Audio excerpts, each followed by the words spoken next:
Marina Mabrey just admitted something WNBA fans have been waiting over a year to hear. The infamous shove that sent Caitlin Clark crashing to the floor wasn't random, and now the real story behind it is finally out. Here's the secret nobody was talking about until now. The shove that shook the league. Let's rewind to June 17th, 2025, because this is where it all started. Fever versus Sun, tempers already boiling. In the third quarter, Sun guard J.C. Sheldon pokes Caitlin Clark right in the eye while playing defense. Clark, frustrated, shoves Sheldon off and starts to walk away. That should have been the end of it. It wasn't. Out of nowhere, Marina Mabrey comes flying in and shoulder checks Clark hard to the ground. Full sprint, full force, Clark sprawled across the hardwood in front of a sold-out crowd. Officials review it, and somehow Mabrey walks away with just a technical foul instead of an ejection. Clark, Mabrey, and Sun veteran Tina Charles all get hit with technicals, and broadcasters on the call are stunned that Clark is the one getting penalized while Mabrey stays in the game. That non-ejection is the spark that lit the fuse. 1 quarter later, Fever enforcer Sophie Cunningham throws Sheldon to the ground. A full-scale brawl breaks out, and Cunningham gets ejected with a flagrant 2, while Sheldon and Sun guard Lindsay Allen also get tossed. Fever coach Stephanie White doesn't hold back afterward, saying it was obvious tension had been building all game, and that officials letting it slide is exactly what causes moments like this. But that's just the foul everyone already knew about. What came next is the part nobody saw coming. The confession that changed everything. Fast forward to earlier this year, and Marina Mabrey finally breaks her silence in a way nobody expected. Sitting down on the Bird's Eye View podcast, Mabrey gets brutally honest about her reputation around the league for being fiery, aggressive, and unafraid to throw the first punch in any confrontation.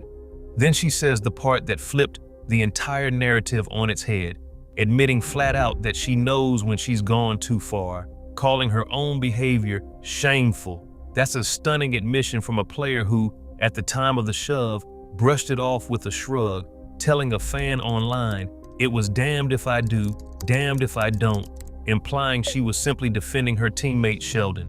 Now compare that shrug to this new, humbled version of Mabrey looking back with genuine regret. That shift alone is what has fans convinced there was way more going on behind the scenes than the league let on at the time. And here's the twist that connects it all. Mabrey wasn't some random villain who popped up out of nowhere. She's built a pattern of stepping into physical confrontations to defend teammates, going back to defending Kenyatta Diaby against Shakira Austin, and she's had heated history with players like Dejanay Carrington too. Once you see the pattern, the Clark shove looks less like a random outburst and more like Mabrey doing exactly what she's always done, just at the worst possible moment against the league's biggest star. So if Mabrey herself is admitting regret now, why is this still happening more than a year later? History repeats itself in Toronto, because just last week it happened again, except this time it wasn't Clark on the receiving end. The Fever traveled to Toronto to face Mabrey's new team, the Tempo, and early in the third quarter, Mabrey gets extra physical while guarding Kelsey Mitchell, holding and bumping her the entire possession. Mitchell, who is normally the calmest player on the entire roster, snaps. She shoves Mabrey in the chest and gets right in her face, appearing to tell her not to do that again. ESPN's broadcast team is stunned. Rebecca Lobo says on air she has never seen Mitchell react like that, noting she usually just smiles and walks the other way even when frustrated. Officials step in fast and hand out a double technical, with Mitchell picking up a fine and Mabrey logging her 5th technical of the season, putting her on notice from the league as she inches closer to a suspension threshold. Here's the mega detail that made this moment go viral. This wasn't just any confrontation. It happened almost exactly 14 months after the original Clark incident, and fans immediately connected the dots online, pointing out that Mabrey seems to have the same effect on every Fever star she guards. Mitchell went on to drop a game-high 29 points anyway, extending an incredible 20-game streak of scoring at least 20 points, tied for the longest such run in league history. Mabrey still put up 22 points of her own, proving this rivalry brings out the best and the worst in both of them. The wildest part is that this wasn't even a contested playoff moment with everything on the line. It was a regular season game in mid-August with the Fever already comfortably in control. That's what makes fans think this isn't about the scoreboard at all. It's personal, or at the very least, it's a pattern that flares up no matter what's actually at stake in the game. Social media lit up within minutes, with clips of the shove racking up hundreds of thousands of views and fans dragging up screenshots of the original Clark incident side by side with the new one, insisting the league needs to start taking a closer look at Mabrey's track record as a whole instead of treating each incident like an isolated blip. So does this mean Mabrey never actually changed? Or is there something even deeper going on that explains why this keeps happening? The pattern nobody wants to talk about. Here's where it gets really interesting. Mabrey isn't just a player with a short fuse. She's become the common thread in nearly every major physical flashpoint involving the Fever's biggest names over the past 2 seasons. First it was Clark, then it was tension boiling over with teammates like Sheldon and Cunningham caught in the crossfire. Now it's Mitchell, one of the most even-tempered players in the entire league, getting pushed to the point of shoving back on national television. That's not a coincidence, that's a track record. And it lines up with exactly what Mabrey admitted about herself, that she knows when things go too far, but seems to end up in these moments anyway, whether it's loyalty to a teammate, her own competitive fire, or something about the way she defends that consistently crosses the line. The pattern keeps landing on the same result, a Fever star getting physically provoked and the league stepping in afterward. Add in the fact that Mabrey is now sitting at 5 technical fouls this season alone, and the countdown to a possible suspension is very real.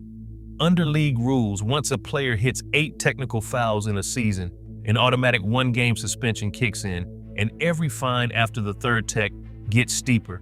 That means Mabrey is now just 3 flare-ups away from watching a crucial game from the bench, and given her history, nobody around the league is betting against it happening before the regular season even wraps up. One more slip-up and the tempo could be without their leading scorer for a game that actually matters down the stretch. So with the playoffs creeping closer and history clearly repeating itself, what happens the next time these two teams meet? What this means going forward. The Fever have bigger goals than settling old scores. They are firmly in the playoff picture and rolling with one of the most talented rosters in franchise history. But every time Mabrey lines up across from a Fever player now, there's an extra layer of tension in the building, and fans on both sides know it. Mitchell proved she won't back down anymore, and after everything that happened with Clark, nobody in Indiana is willing to just brush the next confrontation off as an accident. For Mabrey, the confession about regret might be genuine, but actions on the court are speaking louder than any podcast interview. With her technical foul count climbing and a new blow-up already on tape, the question fans are asking isn't whether something happens again, it's when. And with Toronto and Indiana both fighting for playoff positioning, the next matchup between these two teams just became must-watch television for reasons that have nothing to do with the box score. There's also a bigger conversation brewing here about how the league handles repeat offenders.